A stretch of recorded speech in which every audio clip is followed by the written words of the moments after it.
very excited to be back in the cockpit, ready to do some Star Wars podcasting, joined by some fantastic friends of mine and yours. It's the internet. Hey, we're all friends these days, right?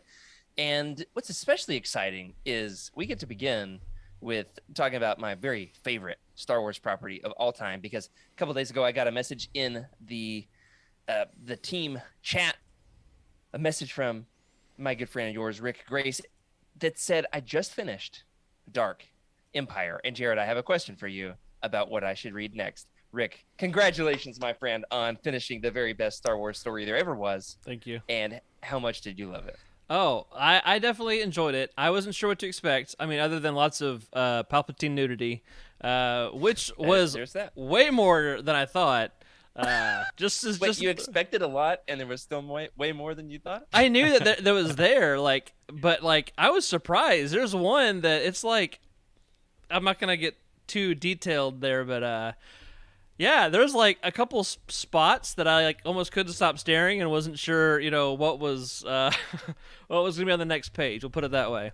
So yeah, it was really good. I will say the first few episodes kind of took me some getting used to, getting into it. But by the fifth and sixth issues, by the fifth or sixth, thank you, fifth or sixth issues, I was hooked, and it was great and very emotionally moving. It was a good story. Yeah.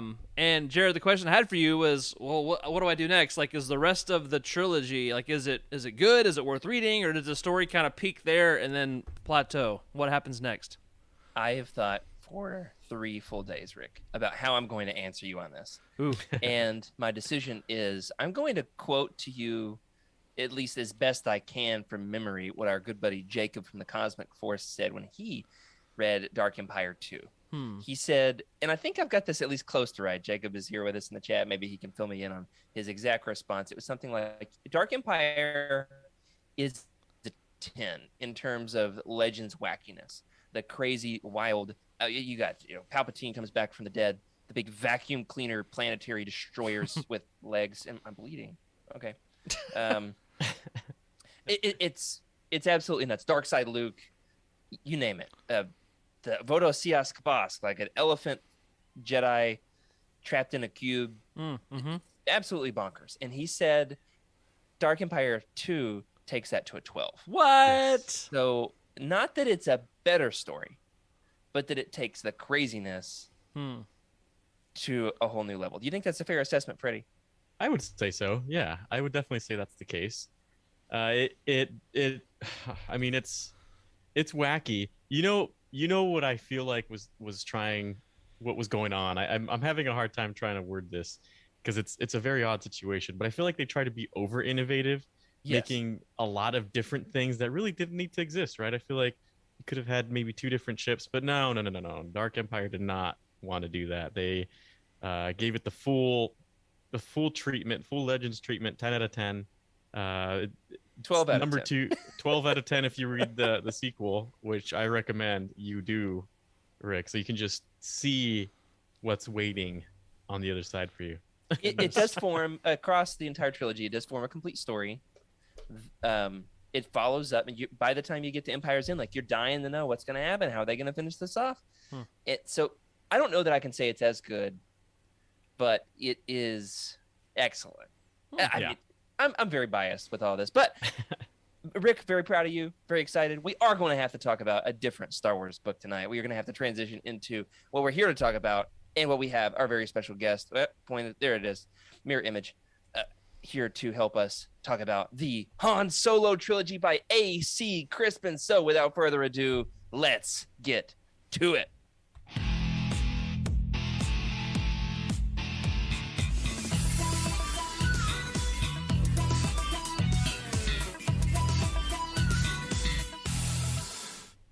Hello, everybody, and welcome to Legends Lookback, proudly part of the Utini Podcast Network. This is a Star Wars books podcast for people who swoop their bikes and their hair, where we celebrate our rich EU history as well as dive into lesser-known Star Wars classics. I'm your host, Jared Mays, and I'm joined by my legendary co-hosts, always on time, impeccably so, Freddie C. How are you, Freddie? Doing all right. Do you know what the name of that moped in Mandalorian was called, or Boba Fett?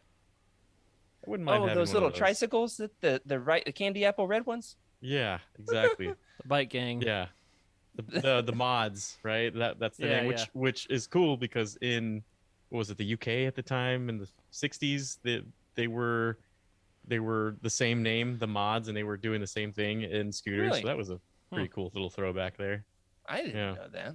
Yeah. Well, Yeah. speaking of mods, we are joined by our man in the chair, pressing the buttons, keeping us safe, a moderator of a couple of Star Wars Facebook groups, Rick Grace. How are you, Rick? Beep boop beep boop. I'm good, man. Pressing all the buttons.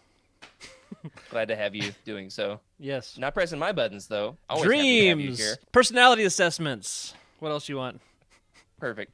Not Star Trek. Please don't say that. Oh yeah, that We one do too. have a very special guest tonight. Please don't scare him off, Rick. And that is Dr. Charles Hanckel. He's fresh off of butt kicking, taking names, charting names, and then bandaging said butts. Oh, look. How are you, Dr. Hanckel? Eric Okay. Eilerson. We got the wrong.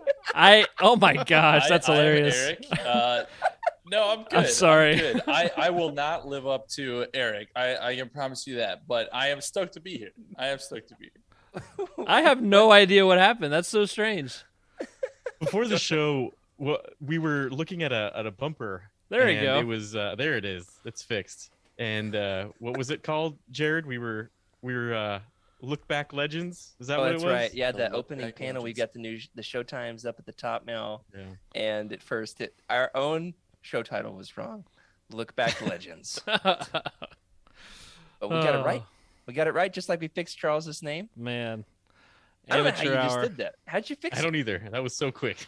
Well, what happened was I put his lower third in his regular scene instead of the nameplate scene. And so I went to guess Yeah, nameplate yeah, I and lost still you. had Okay, yeah, Eric. yeah, you okay. lost me. Yeah. So what happened was, but yeah.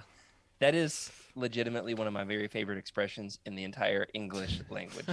What had happened was, because there's always going to be a good story after that. You know what else? Has Yes. good stories. I Yeah, do. there we go. Here we go. Bandcamp. The Essential Legends Oh, Collection okay. Wave 4, Not Bandcamp. which was just announced yesterday. Is that right? Yesterday? Something yeah, like it was that. this week. This week. This week. Yeah, definitely Very this week. exciting. Freddie, tell us what we got here. Yeah, so we've got Wave 4, and with Wave 4, we're getting the Krytos Trap by Michael Stackpole. So that's what is that, number 4? Three in the series. And this Charles next one, knows his X-Wing lore, that's for sure. there you go. That's good. And then this next one, Darth Maul Shadowhunter by Mike. Look at this cover by Mhm. Michael Reeves. That is beautiful. And number 3, number 1 favorite of all time. I think one of our first episodes, Death Troopers. Episode 0, Freddie. Episode The 0. undead episode. Joe Schreiber, author on that one. Honestly, this is such a great wave. I'm glad to see Death Troopers making the cut here. All right, let's go around the horn. Charles, you're our guest. Let's start with you. Favorite of the 3 books?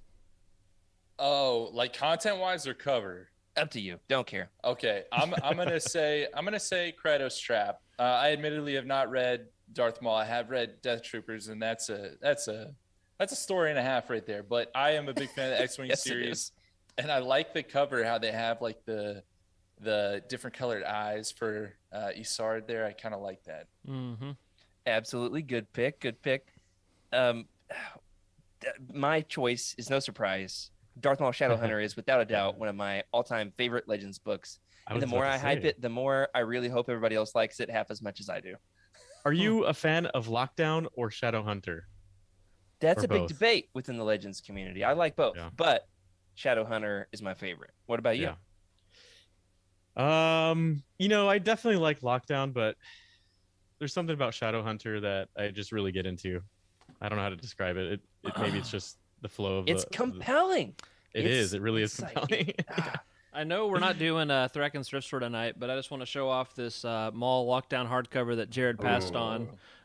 Beautiful. So yeah, it's pretty cool. Hold That's on, a I beautiful passed book. on that. I don't Yeah. have that. Yeah, How'd you get that? you passed on Are you it. giving him his books? No, Oh, I didn't Don't pass have it on. anymore. Timothy, I passed yeah, on. passed on the opportunity to get it. I think you said you could get I it see. somewhere else cheaper, and I was like, no, you can't. I'll take it. So I've tried to rein in my spending until after celebration. okay, Same. gotcha. Yeah, because I've got some big plans. I'm very excited, very excited. Yeah. But we're just gonna keep it chill because not everybody here gets to go, and we're not That's gonna freak out. We're not gonna freak out. All right, Rick, which one of these three is your favorite? Which one are you like most excited to read for the first time? Or we are getting, by the way, an unabridged production for the first time ever of Darth Maul Shadow Hunter. Yeah, and I'm so excited. So all of these are pretty great. I think Death Troopers, like that one is like spooky, but it makes me want to read it. But I think my favorite is Kirito's Trap. I love the color scheme they've had with these books, and I'm really excited that they're gonna look great on the shelf. What is it? Blue, red, and now green. And Isard, her eyes, man, it's so good. I love it. So I think that one's my favorite. The unfortunate part of all of these covers, which is the same thing for every book, is the fact that we never get to see the full cover the whole time. We always have to put the spine in, right, etc. Yes, There's a whole method, of course, of that. I'm not going to get into that with Jared. There's a thumbnail of the cover on the spine, so you can see the cover image. Too small. It's a thumbnail. It's not supposed to be big. Whose thumbs are that big, man? Here's the thing. Finally, we got a green X-wing book. Yeah. You know who would be happy about that? Cornhorn. His favorite color, green. Painted his ship green. Wears green Jedi robes. Has a green droid. Whistler. Mm-hmm. Is his Whistler or is Corrin's is Wedge's Whistler? No, it's Corrin. Wedge is Minok. Wow. Yeah, because he's I like have a Minok. So much nonstop. Useless information in my brain. So much useless information. I'm gonna have more after we read the Essential Legends Collection Wave 4. You guys want to hear something really tragic? Definitely. I forgot to pre-order Wave 3. Oh, man. So I don't have them yet. I don't know if I have Wave 3 either. I think my ELCs are still in boxes from Waves 1 and 2, so I don't even know what I have anymore. We'll get there. That's right. Absolutely. It's going to be okay, everybody. You've got time. As of listening to this, though, there is a 25% off pre-orders on Barnes & Noble. Don't tell Corey that's not like one of our affiliate links, but if you want to pre-order, I did. Save me $12 on all three of these earlier today. Now, we've got some really big news. Charles, you announced this Monday night on the Living Force. What do we have coming up here on a few weeks across the Utini Podcast Network? That's right. We have Kenobi Week coming, guys. I think I referred to it as a super event. That's how I'm just going to refer to it moving forward. So we are honoring Obi-Wan Kenobi himself in his upcoming Disney Plus series by every show in the Utini network doing some sort of feature about the character. And I'm really excited for it. This is pretty much why I'm on this earth. This is why I was born, Kenobi Week. It's why you're here. Exactly. It's going to be good. Very excited. Very excited. Yeah, we're going to do a full week of content. Ideally, if it all goes according to plan, which got to roll those chance cubes and hope that Qui-Gon gets him to bounce just the right way. If all goes according to plan, we're going to have content live on Utini. What is this website called? YouTube.com/Utini every single night of the week for Kenobi Week, which is in just a few weeks here. I should probably get the dates in the notes for next week. That would help. Yeah, that's fair. Stay tuned. It's coming real soon. That's right. Yeah, that's right. For our particular show, Freddie, tell them what we are going to be reading here on Legends Look Back while I look for the date of the event. Yeah. So we're you know what? There's some stuff on here. I'm not even sure which one I'm supposed to cover here. On Legends Look Back. Legends Look Back. There we go. Yeah, we're gonna be reviewing the Kenobi book by John Jackson Miller on Thursday. So we've talked about it before. It's a book that honestly deserves more episodes. There's so much that happens, and it's going to be interesting to see how this book coincides with the release of what we're about to see, right? Possibly during Celebration. I think time is TBA still. No, they've got a date for it. I don't have it in my calendar. It starts right when we're at Celebration. Friday, because they bumped it like 2 days or something. The 27th.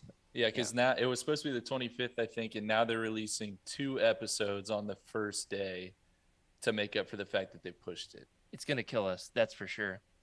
Then we're gonna have to come back from the dead, all slimy and naked, like naked Palpatine. Anyway, that's coming out. The Kenobi show is May 27th. Boys. The Okay, thanks everybody. Yeah, really drove home my metaphor there. Kenobi week here, Utini, youtube.com/Utini is May 15th through 21st. So mark your calendars, block out your week. Don't make any plans. Pick up your copy of What was the Kenobi dates? by John Jackson Miller, May 15th through 21st. And then Monday, they're going to be reading, Wednesday, they're going to talk about the Kenobi comic.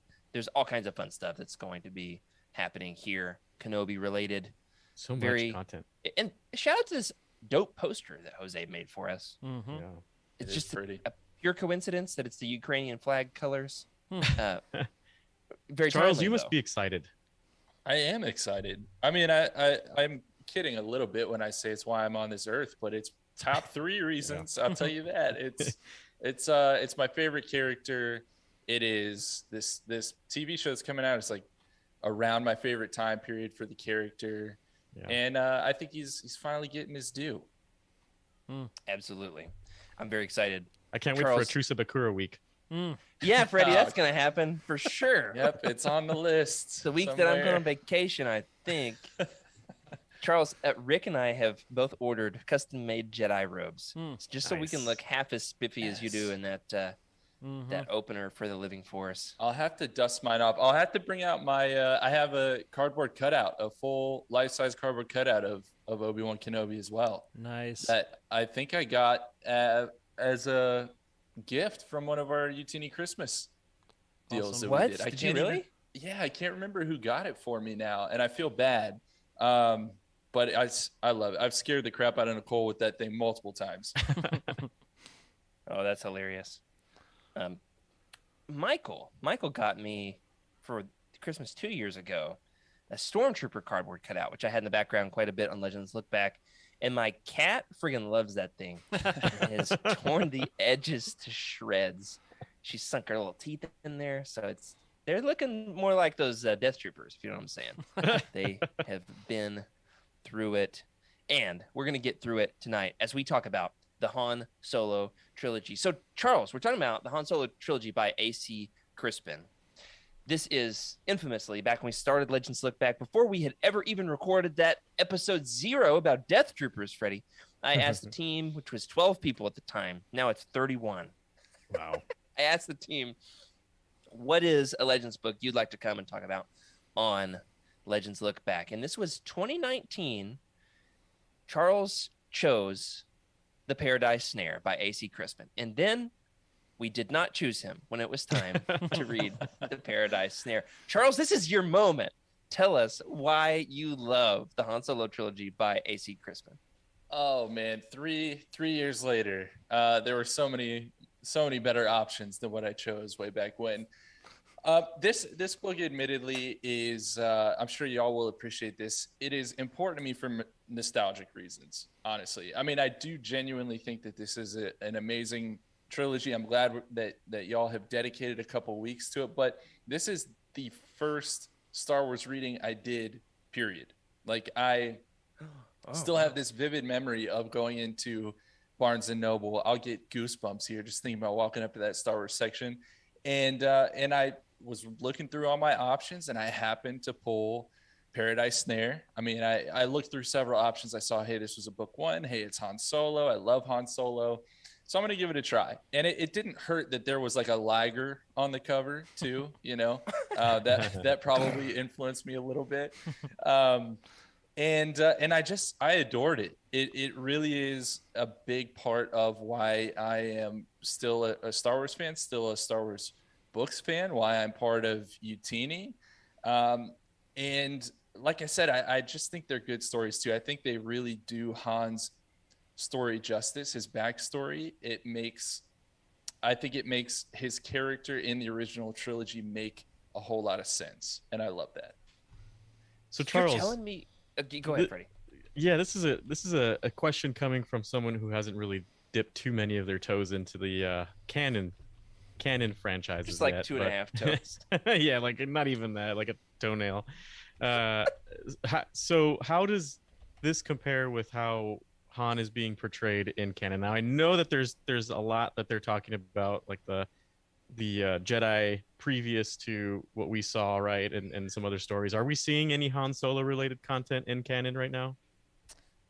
Oh, in canon right now, there really has not been anything recently. There's been like a big push in terms of prequel content, I feel like recently, and then obviously the High Republic just took over like the past year. So I mean, I really can't think of anything Han centric in canon since we had things related to the solo Star Wars story film, like when we got Most Wanted, when we got Last Shot. Those are kind of the last projects that I would say are like Han centric.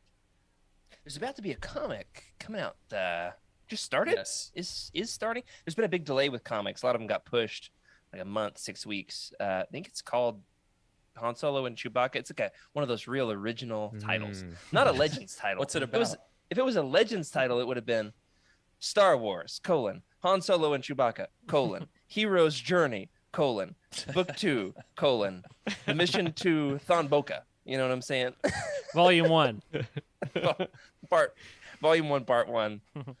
Right. Not to be confused with another line named about the same thing, just mixed up a little bit. Yeah, I did a book with the exact same name, but 2 words are in different order. I love that. Absolutely. So you're telling me, Charles, you picked this up without the help of Utini.com? How'd you find a Star Wars book just randomly looking at the shelves? Listen, in the old days, you know, your mom drove you to a big My box mom store. drove you to the store? Yes, it was purely thanks to Jared's mom. This really is a throwback 90s podcast, isn't it? We're dropping your mama jokes. Yeah, you'd go to the big box store. You would walk into this giant section, and rather than be overwhelmed by the glory of Utini.com and its timeline, you would just stare at this gigantic shelf of every Star Wars book that had ever come out for that point. And it was, I think it was Murray. Like I said, I think it was the Liger who really swayed me to choose this one. It's awesome. Merg. Shout out to Merg. Or how do you pronounce it? Do you put like an extra little purr in there? I remember Charlie put a little sauce on it when she was on the show. I hold Merg as long as Vader holds the no at the new end of Revenge of the Sith. All I can do is picture the meme that has the O's all the way around and the circle around in the middle. I don't know if we rated these last week, guys. Did we rate them? Did we give the trilogy itself a number, a numerical score? I'm going to give it a solid 9. Solid 9 as a trilogy. I think book 1 is the best. Book 2 is the Hutt Loriest. So if that's what you're here for, you know, that's the top of the list. I will say I was entertained, but grossed out equally, both. And then book 3 it's got a triumphant finish. It's epic, an epic conclusion, but a little bit disjointed. Book 1 is the most cohesive. So as a trilogy, I'm giving it a solid 9. Freddie, you're up. What's your score? And what's the best book of the trilogy to you? You know, I'll never forget reading Hutt Gambit and just thinking I really, really did not need to know all of those things. But at the same time, I'm glad I do. You know, I never know when I'm going to have to use it. And here we are on Legends Lookback years later having to use the same knowledge. So it's clearly come in handy. But I would have to agree with you. I think Paradise Snare is definitely the best one out of the series. Although I had a hard time really putting them all down. Once I got through it, once I started reading, I just kept going. And I would say on my list, it's probably not as high as a 9, but it's not far. I would say it's about an 8.7, only because of a little bit of the disjointedness, and sometimes you get thrown around and you have to kind of go back and where am I? What happened again? At least that's what I had to do. Her attempts to include every last little bit of expanded universe lore that was created up until that point is respectful. Yes. I like the way Skooma Joe said it in the Discord earlier. It's respectful of what had come before, but it gets to be a bit much. It does. Yeah. It does get to be a bit much. All right, Rick, what's your score for the Han Solo trilogy? So I think for me, I'm going to go a different path for y'all. Overall, I'm going to give it an 8, I think, on the trilogy. Still liked it a lot, but y'all, what are y'all laughing at? I just Scuba read Joe Scuba Joe's comments. wrote butt lore instead of hut lore in the chat. Oh, nice. Butt lore. There you go. That's what we're here for, everybody. Save us, Rick. All right. Back on the rails, my friend. I can't read the comments right now. Those are too good. Yeah, so for me, Paradise Snare, I give it a 7. It was good, but weird. Hutt Gambit was my favorite book of the trilogy, and so it gets an 8, solid 8 for me, and then Rebel Dawn is 7.5. I love space combat, so that the Battle of Narshada, and Hutt Gambit We'll was, accept either one. Yeah, was so good. I loved that sequence. It was so good. So the whole trilogy was really good. I've got so many thoughts we talked about last week and more tonight. But yeah, 8 overall for me.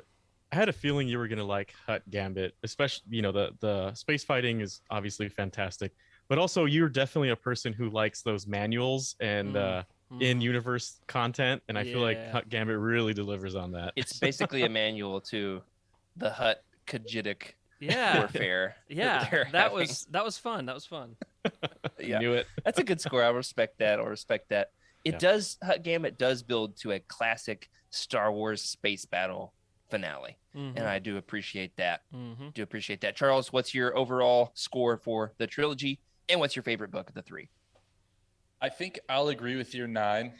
Jared, I have to say that, you guys invited me onto the show to talk about this. I was really excited, and I was like, man, I'm going to read every one of these books over again in 2 weeks' time to get ready for this. And I didn't. And I was like, okay, fine. I'm going to read the Paradise Snare because I got to read the beginning. Right. And I didn't. And I was like, all right, well, I'm going to read the first few chapters of Paradise Snare. And I didn't. I read the first chapter again, and then this is blasphemous. I skipped around and just picked random pages throughout all 3 books. I kid you not. And then read the final chapter of Rebel Dawn. All that said, I think this is really fantastic. Again, I am biased, so that's probably why I'm scoring it so highly. I could see people walking away from this less satisfied than I was. But I think for me, one of the most impactful moments was actually the very end of Rebel Dawn. I thought things really wrapped up nicely there. I think the very, very end, the last page, I remember it being a gut punch the first time that I read that, how the end is truly the beginning. And I think I'm gonna say it's my favorite of the 3. That's cool. Rebel Dawn's your favorite of the 3? I think so. Well, you don't know for sure because you just skipped around a little bit. That is true. I will say I had a lower view of the trilogy when I joined Utini, and then I saw that this trilogy was scored top tier among Legends books that Utini people had read at the time. So they're not the biggest sample size, however, very highly rated. And you had a really extensive comparison that you'd written for the site, comparing the A.C. Crispin trilogy to Solo, a Star Wars story. You remember writing that? 2018? I do. No, I do remember it. That was the piece that I wrote, I think, to audition for UT. I think that's something I wrote and sent to Corey to be like, hey, I like Star Wars too. Look how nerdy this is. Yeah, because they actually did draw heavily on these books. If you have not read one, only read the other, whichever way you go, you'll notice a lot of similarities. And there was some pretty specific homage to AC Crispin herself in Solo Star Wars Story. Oh, cool. Yeah, so I have to find the link to that if it still exists and throw it up in the Discord. It's hard to know what has survived all these years on the site. And I've got to ignore you guys with your butt jokes. Oh my goodness, you're killing me. Absolutely killing me. Now, this is an amazing trilogy. I'm really glad that I had the chance to reread it. The reason for us coming back to it and giving it the revisit is that our wonderful folks over in the Discord, we're doing a book club over this around the holidays. And we said, we're going to do it. And then none of us were able to keep up with the schedule. However, Rick, Freddie, and myself have since each finished the entire Han Solo trilogy. And Emily is either reading it or has already read it or will read it, because we know for a fact that she got this for Christmas because her husband asked Corey, who asked us what he should get her for Christmas. Mhm. So It's you're a welcome. great book. Yeah, I love that. I love the cover to that. I'll never get tired of it. Yeah. And I hope you love it. Now, this is, as Charles said, it's that last chapter. I mean, it's got a massive heartbreak to it. It really does. I don't guess it's the last chapter. Close to the end of Rebel Dawn. This is one of the most heartbreaking Star Wars stories in all of the expanded universe. And there's a lot of major character deaths in the expanded universe. By the way, it's going to be full spoilers for the Han Solo trilogy. So this is your, cover your Hutt butts on the way out the door kind of moment here. We're going to talk about the worst heartbreak of the series. Freddie, I'm going to start with you. Which one do you think is the knife to the gut moment of the trilogy? Oh man, this is tough. I mean, the romance part of the whole thing is really tough to watch, right? Bria, and to me that was it was very heartbreaking to see Han Solo go through that. To get, I guess, betrayed by someone you care about has got to hurt extra. And it's funny because we talked about this last week, but the relationship, we were almost rooting for it, even though we knew the outcome of who he was going to be with and who he was going to be happier with. But still, like it really tugged at your heartstrings to the point where you feel really bad for the guy, and you absolutely despise Bria for doing what she did, right? Do you think the first or the second heartbreak with Bria is worse, Freddie? This is tough, man. I mean, they both suck, to be honest. I'm gonna lean toward the second one. How about y'all? Okay. No, I'm saying first one. The first one was a shocker for me, and because Han was so young and vulnerable, and was really going out there for her, and then she just left him with a note, like breaking up over a note. Man, come on.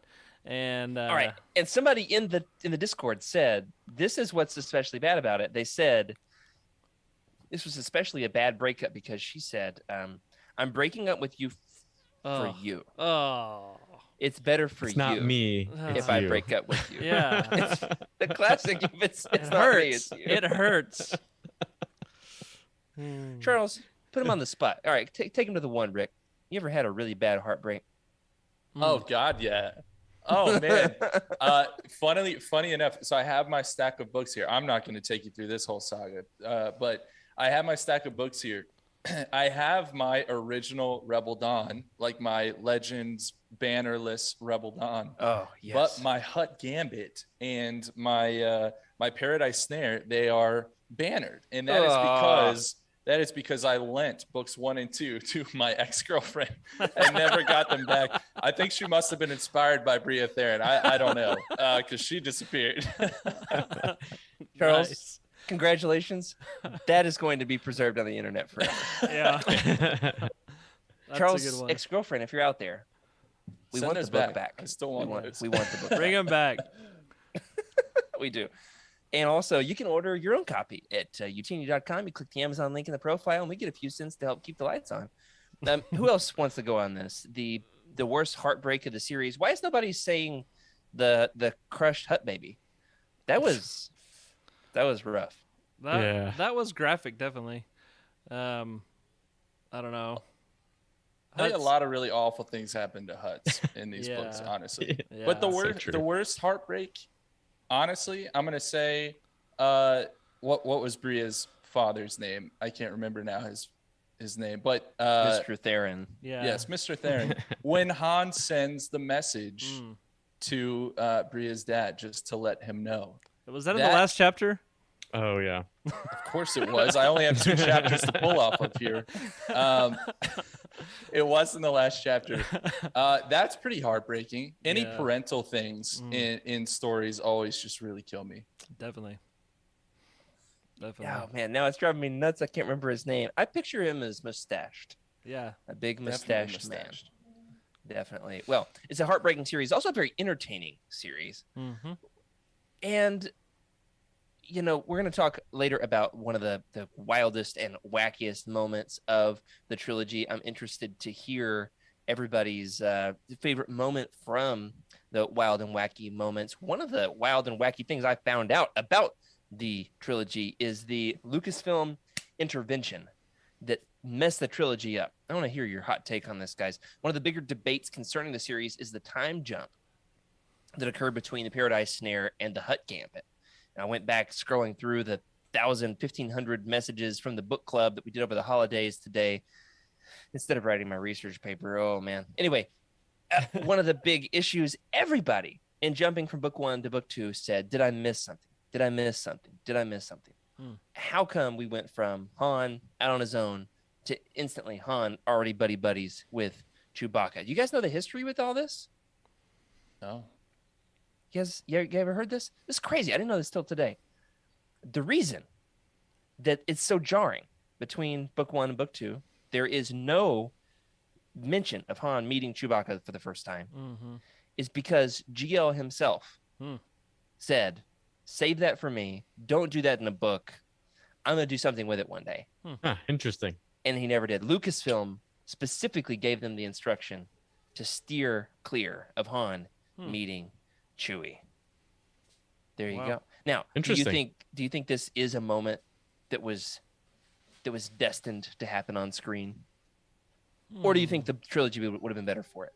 Well, I think knowing a little bit of kind of the drama and chaos that happened during the sale, in order for George to basically get what he got, he had to write a few drafts of movies that he was going to be, that were in the works, to say, hey, you're not only buying Star Wars, you're buying Star Wars in these future films. And I can't remember how many rough drafts there were. And who knows what they actually were, if it had to do anything with what we saw, I doubt. But, if there was anything with Han Solo, maybe that was what he got. We will ultimately truly never know until we break open those Disney vaults. But I'd be interested to see if he had any hand in, I guess, giving them the idea of how or why. It's a good question, though. It's a good moment. I do love the moment in Solo: A Star Wars Story, how they first meet. Did like a whole devotional for the teenagers about it. One of those like, hey, we're gonna make this about God moments. I made it about how Han doesn't see Chewie as a monster, right? You know what I'm saying? Everybody, the guards are like, Chewie, the thing down there, it's a monster. We're gonna throw him to the beast. And Han gets down there and they become friends. It's like how. Yeah, anyway, you get it. All right. You could have gone with the whole sin to slavery thing, or slavery to sin. That's the one. I get it backwards. Save that for my retreat that I'm doing this weekend. Right. Yeah, absolutely. Okay. I'm going to bring real handcuffs that I don't have a key to. And oh dear. No, I probably shouldn't do that. Sounds do great. You think? Do you? It's going to work out fine. Do you think that the trilogy would have been better to have Han meeting Chewie, or is it perfect as it is? That's a good question. Yeah. I know. Go ahead, Freddie. I feel like that story definitely deserves a treatment of its own. To try to fit that storyline in this book, I don't think does the meeting justice, which is why I think George probably wanted that until he could figure out how that epic moment was going to happen, because they are two epic characters that have an epic moment, and you can't just write that. Yeah, it deserves its own book, and possibly even more than that, right? But right. I don't think it would have done this if we had another book to reference it, right? Maybe we would have known it already and just inserted our own headcanon into that book. And you can still do that now, right? Nothing's stopping you. So sure. I think it's a whole story in its own. That's fair. What were you gonna say, Rick? I was gonna say that it was jarring to me when I read it. The transition from the end of Paradise Snare all of a sudden to, hey, good pal Chewie here. So that definitely was jarring. But yeah, I didn't have to have it. Like Freddie said, I'm okay without it. I wouldn't complain, if we were to have had it. That'd have been awesome. But I'm good without it. But it definitely, was a speed bump for me. It also is a speed bump for a lot of people. all the Hutt lore. There's a lot of Hutt lore. This is the part of the show we did not warn Charles about where we're going to grill him on Hutt lore. Are you ready? Sacks. Who's Yes or no? We're not going to do this, Charles. Don't worry. Okay, But all right. there are. Just want to see you sweat like a Hutt. There's two primary clans. I did some research. All right. There's two primary clans called Khajiitics. Now, I also did some of the speech to text with Kindle for this, so I had a robot reading me some of these books. So I got some weird pronunciations. It's not my fault. It's the robot's fault. Okay. There's the Besadii Khajiitic. Nope. And the Don't like that. and the Disilogic Khajiitic. Here's the difference between the two. The Besadii Khajiitic has Auric and Durga. The Disilogic Khajiitic has Jabba and Gileak. Here's another difference. The Besadii Khajiitic, this is really making my little speech impediment that I have. I've got a little stutter. It comes out sometimes. Me too. The Hutt lore is really trying to bring that stutter out of me. All right, here we go. Yep. The Besadii Khajiitic has birthmarks on their faces. Yeah. They're into slavery and spice, and they have a thing for human women. Do they? Yes. Okay. The Disilogic is straight off the Wook. All right. Okay. The Disilogic Khajiitic are hairy, and they like pod racing as a pastime. Okay. Awesome. Make them the good guys. But Jabba likes his scantily clad ladies too. So I feel like Okay, maybe I messed that up. I did a lot of research on the Khajiitics, man. All right. There's a lot. It's definitely a lot of lore. You're welcome to look through the Hutt Wikipedia pages because, man, there's a lot of weird stuff. If there's one pronunciation that I'm going to take exception with, Jared, out of all of that, it's that you don't call that one Hutt Eric. A-R-U-K. Eric It's the for Hutt. sure Eric the Hutt. The robot says Eric. The robot says Eric. That's hilarious. I would have gone with Aruk, but what do I know? Freddie is Eric is screaming in the chat, absolutely screaming at us. And this, if you're listening on audio, this is why you got to be here live for these shows and join the chat yourself. Which of the two Hutt clans are you siding with when you read these? Did you have a team that you were kind of rooting for? Are you team Besadii or team Disilogic? Freddie, we'll start with you. I'm not even sure if I have a side. It was see them all blow up on their own on their barge, sail barge. Their sail barges. Yeah. Yeah. I mean, obviously, Jabba's the one we all know, but there's Durga the Hutt, right? And then now we've got Eric the Hutt, which Eric is now a Legends Hutt. May he rest in peace. May he rest in peace. Yeah. Yeah. No, I definitely don't have a side. I mean, I love pod racing, so there you go. He's team Disilogic. There it is. Rick, Besadii or Disilogic? Team Birthmarks or Team Harry Hutts? Team Spice or Team's pod racing? Say Harry Butts. I missed what you said. No, Harry Hutts. I couldn't help it. I'm sorry. I would go with the Disilogic, but just barely. You know, it's again, you're losing. If you try to pick a side, you're losing either way. But the way that he's friendly to Han and gives him some jobs, and I thought that was interesting because, you know, in A New Hope, Han wants to kill Han, Jabba wants to kill Han. Han probably does too, and it's not good. So it's really cool seeing a total change in their dynamic. That he's super protective of him, and loves the guy. So that was fun. And just want to say that slavery's bad, and so definitely not friends of the Besadii Khajiitic. I can't say this. Besadii sounds like a rapper. The problem is Jabba also has slaves. That's he true. Just isn't. That's true. From what I understand, is not as big of a dealer in the slave trade. Yeah, he didn't have colonies that were all killing themselves in the spice mines. There's just a lot of dirty. I feel with the Besadii. The trilogy makes Jabba sympathetic. Yeah, it does. Jabba seems like the good guy. He's annoyed with the kid. Who's got the kid? Gileak, right? Gileak. Yeah, Gileak.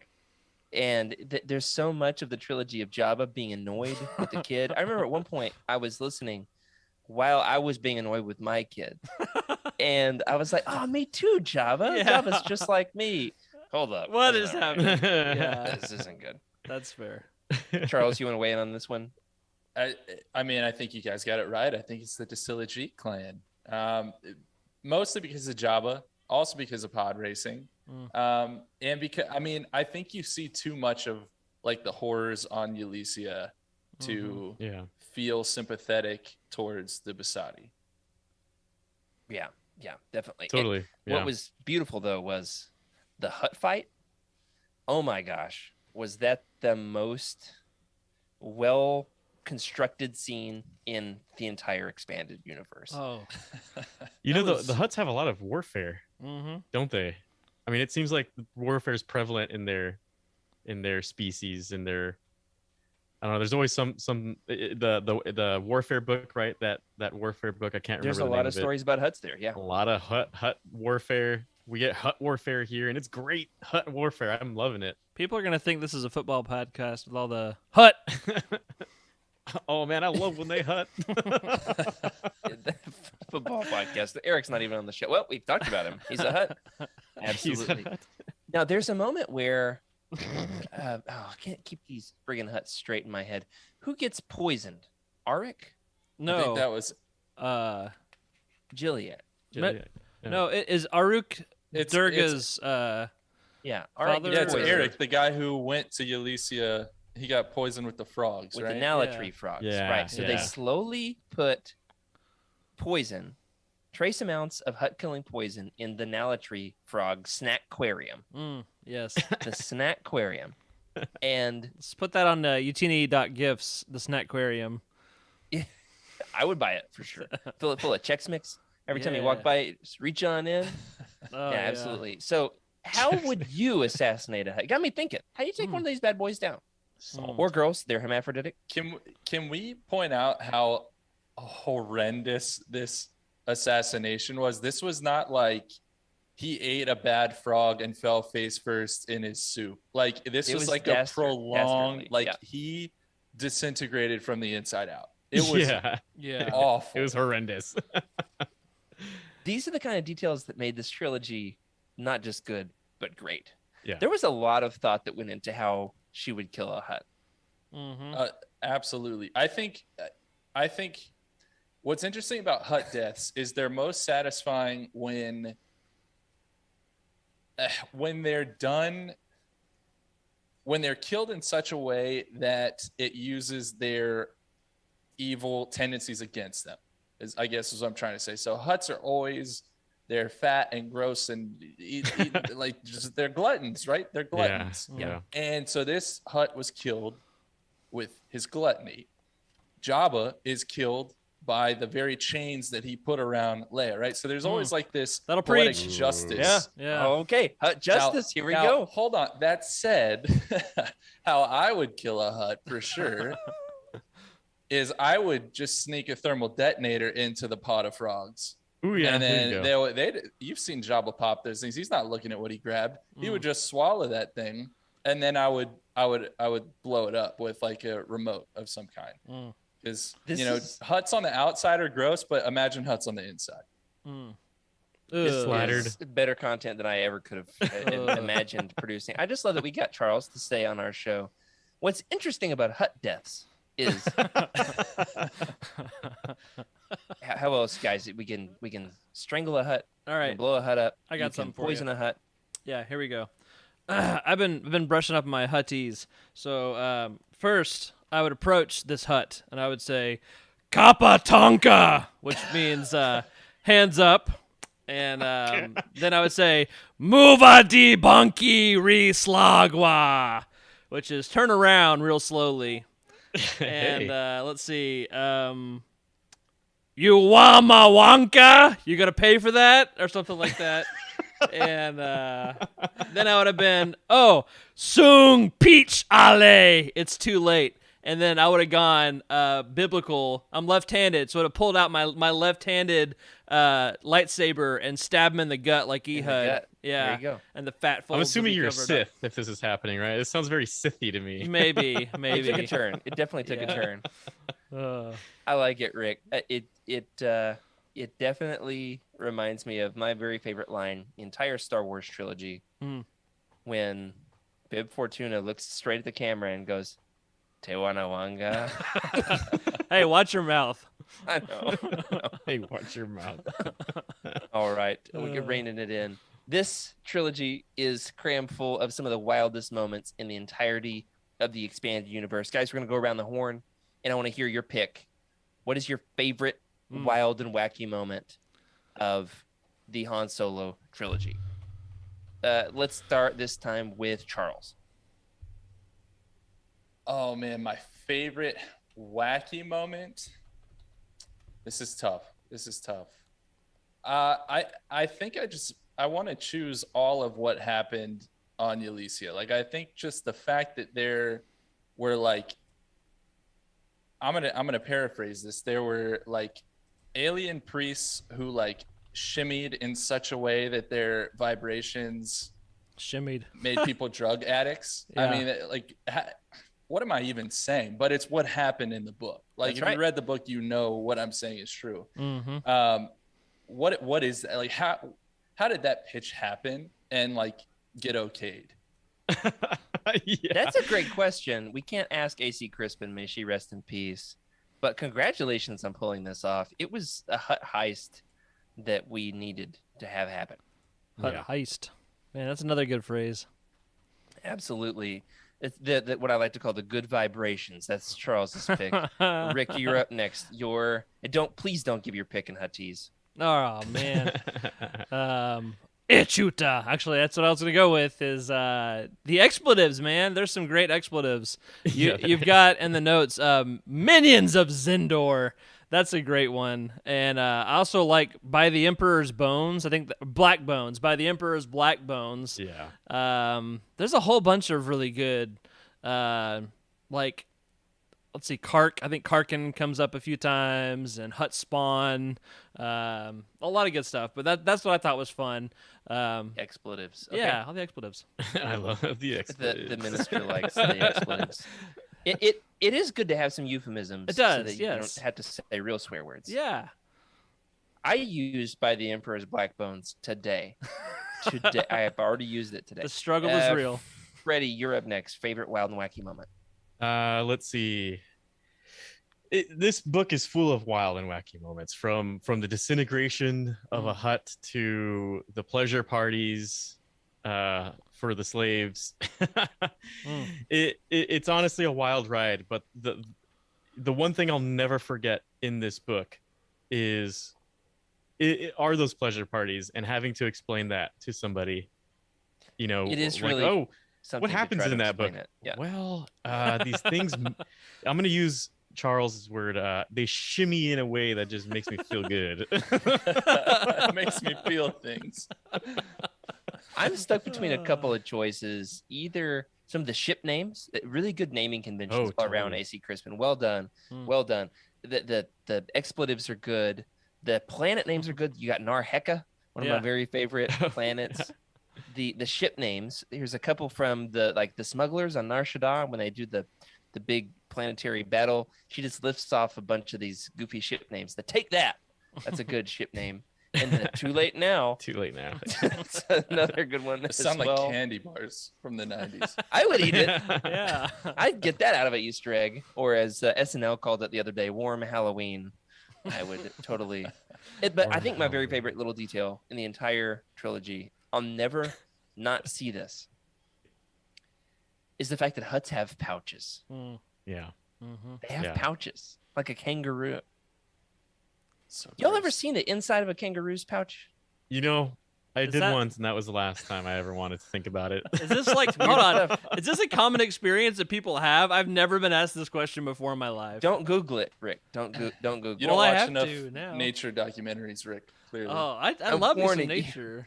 dogs, Don't but- Google it. It's weird. All right. I'd imagine that Hutt pouches are worse. Now, Charles, you are the king of Easter eggs, at least on the Living Force. Do you accept this title? On the Living Force, I'll take it. What is the best Easter egg in the Han Solo trilogy? It might be the most Easter egg rife Star Wars trilogy in the totally. entire expanded universe. Well, so I'm gonna take my crown off as king of the Easter eggs and lay it at y'all's feet, because I probably only pick up like half of the ones in these books, if that. I'd be lucky to pick those up. So you know what I'm gonna say? The best Easter egg in this book, it's a cop out, but I'm gonna tell you it was Obi-Wan Kenobi, because he's in this book. That's Think not about even it. in my list of Easter eggs. He's in this book. He's the best Easter egg.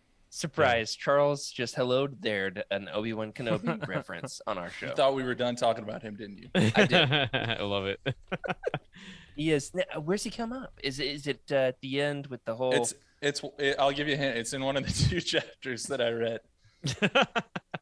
You're 50-50. That's awesome. Perfect. Yeah. Okay, Freddie, favorite Easter egg. Yeah, well, we had a lot of By the cameos. way, we had over 2,000 Easter eggs at church on Sunday, so we Oh, better my not disappoint goodness. here. I've seen Well, a lot I've of got Easter a- eggs in the last I few don't know if days. you can tell. These are rabbits on my shirt. Oh, Supposed to be rabbits, at least. There you go. Little hopping rabbits everywhere. just keep them away from each other. Safe distance.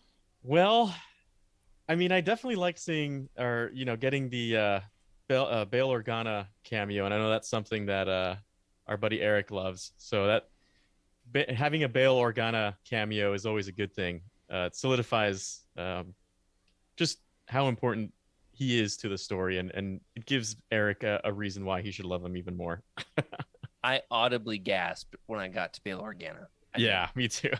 You That know was what? I exciting. would never have gasped if it wasn't for the progression of Bail Organa becoming this kind of superhero-ish kind of guy, right? I mean, he saved Obi-Wan when Obi-Wan was in pain because of the dark side, right? And for him to just carry this guy with him, how many miles? I don't remember. It's insane. It's insane. So Beautiful having a Bail friendship. Organa, yeah, having Bail Organa pop up is definitely one of the best things. He's become one of the Mount Rushmore heads of Utini. Yes. You got Bail Organa and Jackson and Corran. Who do you think's the fourth one? Just Corey. It's just Corey. Zeltron. We'll come back to it. Zeltron. We'll come back. I'm gonna say maybe Vima Debota, that creepy old Jedi woman from Tales of the Jedi and Dark Empire. You can't keep her down. She just keeps coming back. Yeah, when you think she's dead, she's still there. I think I looked her up one time. There is no canonical death for her in Legends. So she's in canon. Make it She- happen, Charles. No, not Vima Debota. She's something else, that's for sure. All right, Rick, what's your choice for best Easter egg of the trilogy? I'm trying to go through what were Han's other girlfriends in Hutt Gambit. Zaveri the Illusionist.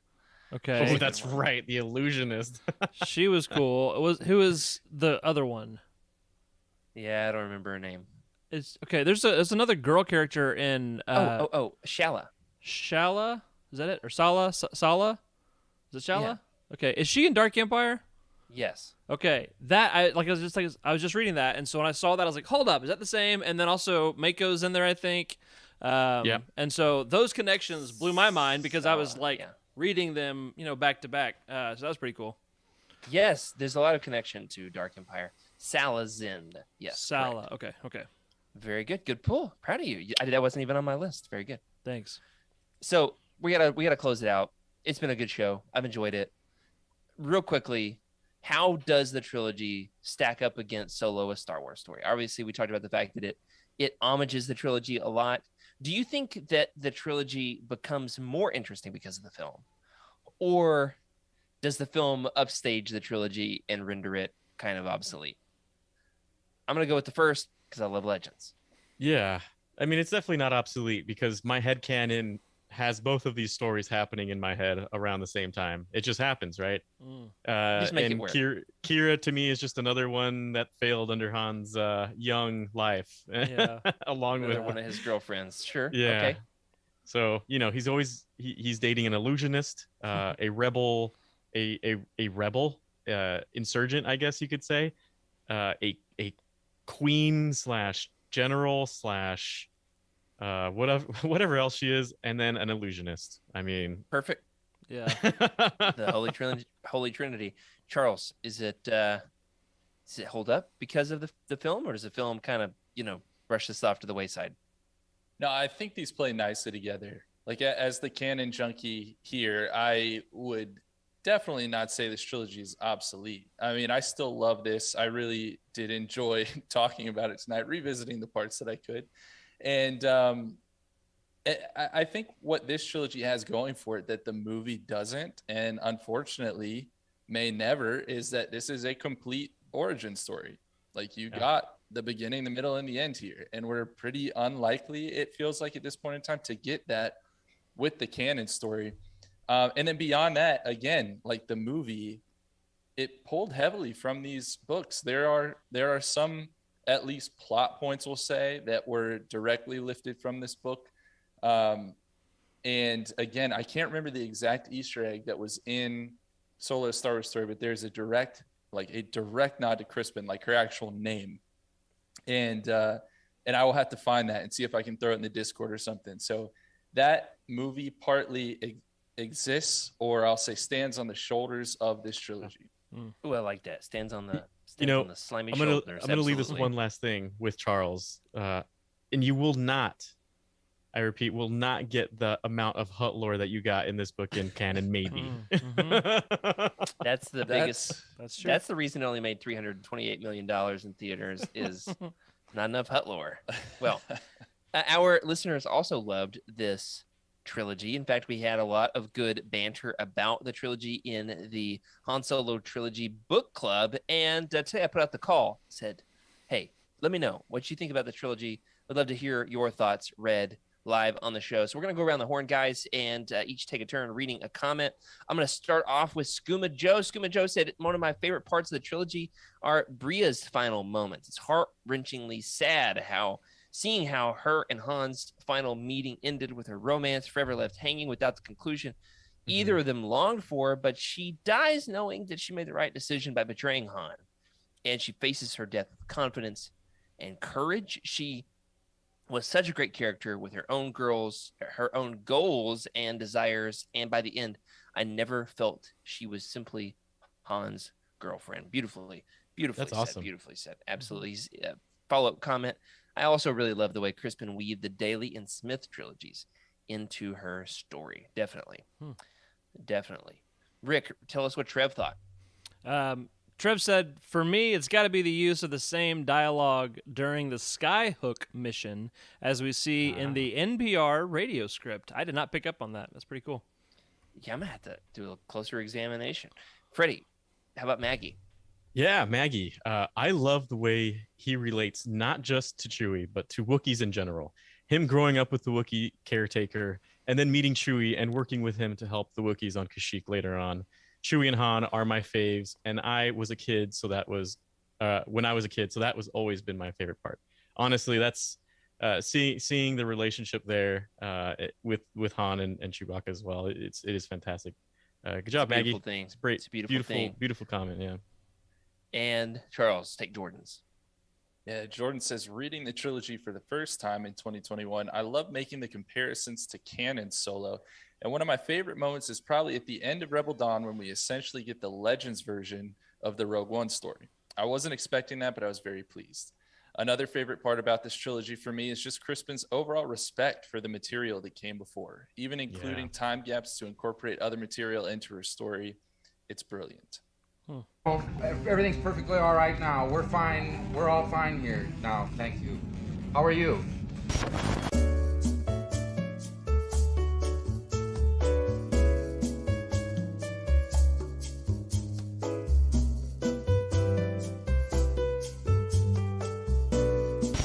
We have a reactor leak here now. Give us a few minutes to lock it down.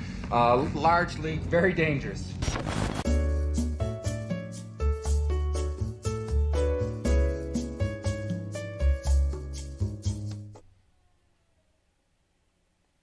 And Charles, tell us what the good folks can do on Monday night. Yeah, so Monday night, any Monday night, you can come hang out with us on the Living Force, 8 o'clock Eastern Standard Time.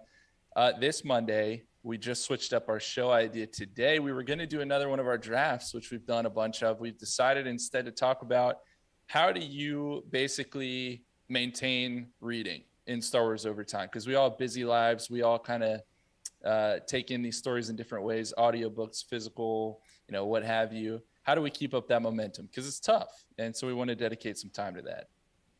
Oh, cool. Oh, I love that. Jared beats me up if I don't read. I've never even been in the same state with you, Freddie, but that's going to change in 2 weeks. I'm knocking on your door. He sends you Very Nala exciting. tree frogs. Kappa Tonka. Yeah, don't touch the Nala tree frogs. Don't touch them. Well, very excited. And then Wednesday nights, you've got the Cosmic Force, and we will be back next week, hopefully, with the reunion with our good friend Emily, hoping to have her back. Fingers crossed. Hutt Tales, whatever. Well, that does it for this week. Thanks for joining us on Legends Look Back. Thanks especially to Charles for guesting here with us. Glad to have you. I know as a doctor, your time is very valuable, but never the more valuable than when we're talking Hutt lore. Am I right? Ask me back, and I'll come back in 3 years' time. All right, that'll be our pattern. 3 years. No, seriously, You thanks did for having me, Clone guys. The Clone Wars episode. Yeah, You did no, I've Tartakovsky. Yeah, no, I've been around. I'm just messing with y'all. I always have fun hanging out with you guys. Legends, it's fun. I like dipping my toe in the Legends side of things every now and then. Perfect. Well, thank you also to our incredible patrons. We love the fact that you help us make the show, and glad you're along for the ride. Special thank you to OK Indar, Brian Dooley, Earl Q, Patrick Ortiz, and Carl Sander on the Jedi High Council, as well as Matt Billington, Elizabeth Cloutier, Freddie C, and Sally and Chris Eilerson on the Alliance High Command. Remember, everybody, to sub to the channel if you're watching on YouTube. Leave us a review in your podcast platform of choice, unless you're driving down the road, in which case, please pull over safely. But then please do it before you finish your trip. Also, if you'd like your thoughts read on the show, you can email us at legendslookback@utini.com. You can send us a message in the Legends Look Back Discord channel. You can leave us a comment on this episode on YouTube, or you can find us on Twitter at Legends Look Back. I'm at Jared Q. Mays. Freddie. At Wake Up Freddy. Rick. At Rick_Grace. And Charles. At C. Hanckel. Beautiful. If you're looking to buy some of these books, such as The Paradise Snare, The Hutt Gambit, or the Rebel one. What is it? Rebel Dawn. Rebel Dawn. Nailed it. You can go on over to utini.com, click the Amazon link in the profile, or you can leave us a review after you've read the books. Let us know what you think about that Hutt lore. Remember, everybody, to keep the Utini fan code and be a force for positivity in the fandom. May the Force be with you.